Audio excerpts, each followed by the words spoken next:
सतयुग, त्रेता युग, द्वापर युग और कलयुग।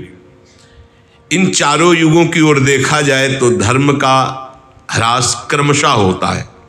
सतयुग में धर्म के चारों चरण रहते हैं, त्रेता युग में धर्म के 3 चरण रहते हैं, द्वापर युग में धर्म के 2 चरण रहते हैं और कलयुग में धर्म का 1 चरण रहता है।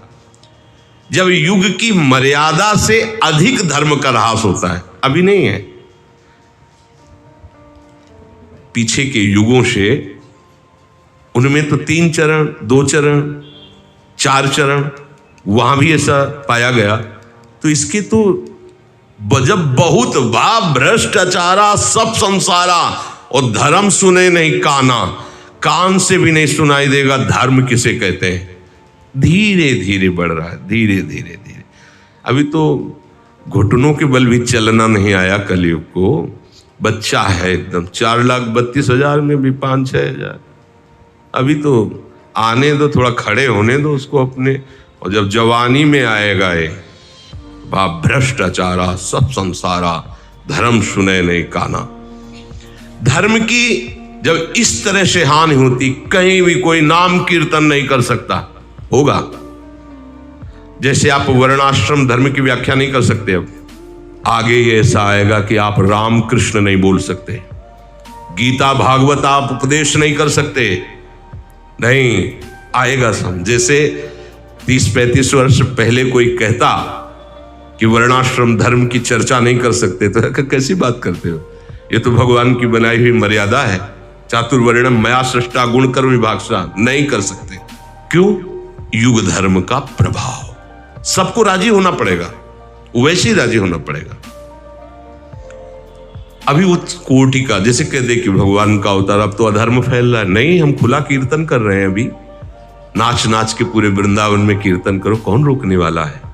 आएगा समय, तदात्मानम सजाम्य हम, जब देखते हैं भगवान अब कहीं कोई, अभी तो भगवान के पार्षद ही इतने हैं कि भजन बल से मंगल कर रहे हैं, उपदेश से मंगल कर रहे हैं। भगवान के संत जन, एक से एक भगवान के प्रेमी महात्मा जन हैं।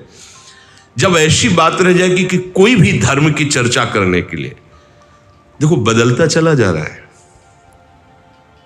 प्रारंभ में शास्त्र को सामने रख करके साक्षी करके बोला जाता था, वही जो शास्त्र में है। अपनी मनगढ़ंत एक भी बात नहीं बोल सकते आप, नहीं, अपराध माना जाता था कि सामने शास्त्र रखा आप क्या बोल रहे हो। अगर कुछ बोल रहे हो तो आपकी तपस्या, आपके भजन का अनुभव हो और शास्त्र से प्रमाणित हो। अब उपदेश पे ये सिद्धांत नहीं लागू होता, जैसे चाहो वैसे। लोगों की भीड़ बढ़नी चाहिए, लोगों की तालियां बजनी चाहिए, ये सत्संग का फल नहीं है। ये क्या है? सत्संग का फल तो है कि सुनते ही तुम गंभीर हो जाओ, अंतर्मुख हो जाओ। ये तालियां बजाना कोई नेता का भाषण है, कोई कॉमेडी हो रही, भाई वाह, ऐसे नहीं। सुना इसमें तो डूब गए और अपने आचरणों पर पूरा निरीक्षण परीक्षण करके शास्त्र प्रमाण के अनुसार चले। शास्त्र किसी के अनुकूल प्रतिकूल व्यवहार की चर्चा नहीं करता।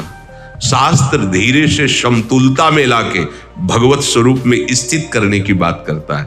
हम वही बात करेंगे, वही पॉइंट लेंगे जिससे हमारी मनोकामना पूर्ण हो, हमारी बात बने। एकादश स्कंद की भागवत की कहां चर्चा होती है? उन सिद्धांतों की जो भागवत में नींव है भक्ति की, चर्चा है गुप्त होती चली जा रही।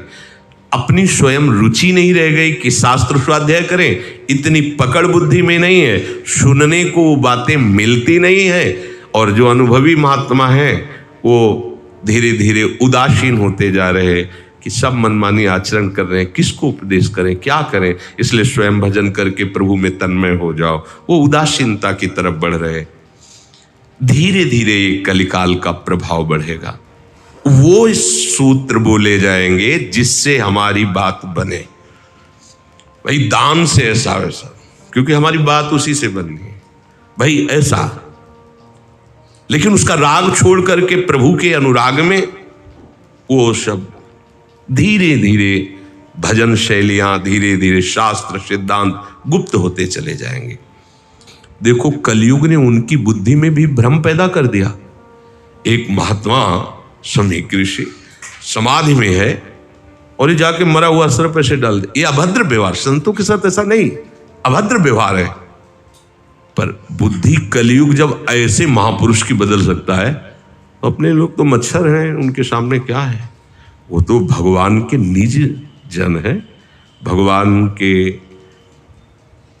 भांजे हुए अभिमन्यु जी, सुभद्रा पुत्र अभिमन्यु, अभिमन्यु पुत्र परीक्षित, बिल्कुल नजदीक भगवान की।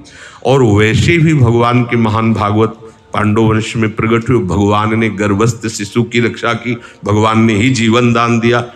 ऐसे महापुरुष की बुद्धि भी कलयुग बदल सकता है। तो अपने लोगों की हाँ एक उपाय है कि नहीं बदल पाएगा, हर समय राधा राधा राधा। फिर कलयुग की क्या, भगवान की भी ताकत नहीं, फिर किसी की ताकत नहीं, राधा राधा राधा, कोई बाधा नहीं, बिल्कुल मंगल। तो डरते रहो।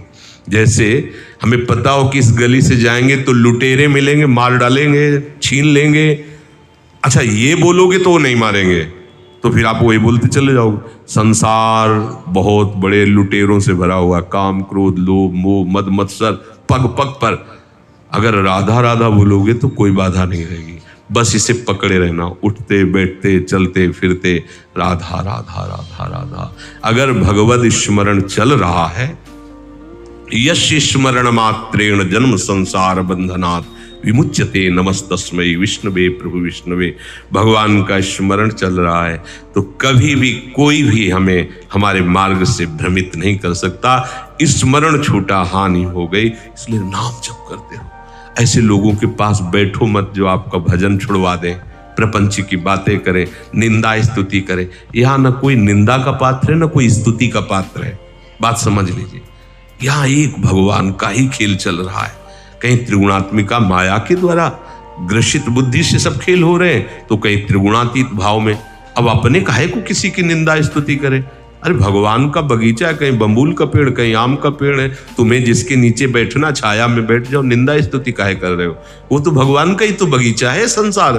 तीनों गुण सतोगुण रजोगुण तमोगुण, कहीं तमोगुणी लीला हो रही, कहीं रजोगुणी कहीं सतोगुणी। ना किसी की प्रशंसा करनी, ना किसी की निंदा करनी। ना यहाँ कोई बुरा है, ना यहाँ कोई भला है, ना यहाँ कुछ सत है, ना यहाँ कुछ असत है।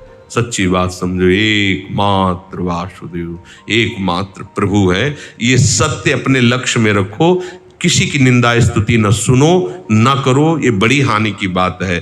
तात सुनहु माया कृत गुण और दोष अनेक, गुणया उभय न देखी देखी सो। निरंतर नाम काम बना लो, निकल चलो इस संसार की ज्वाला से। बस राधा राधा राधा राधा।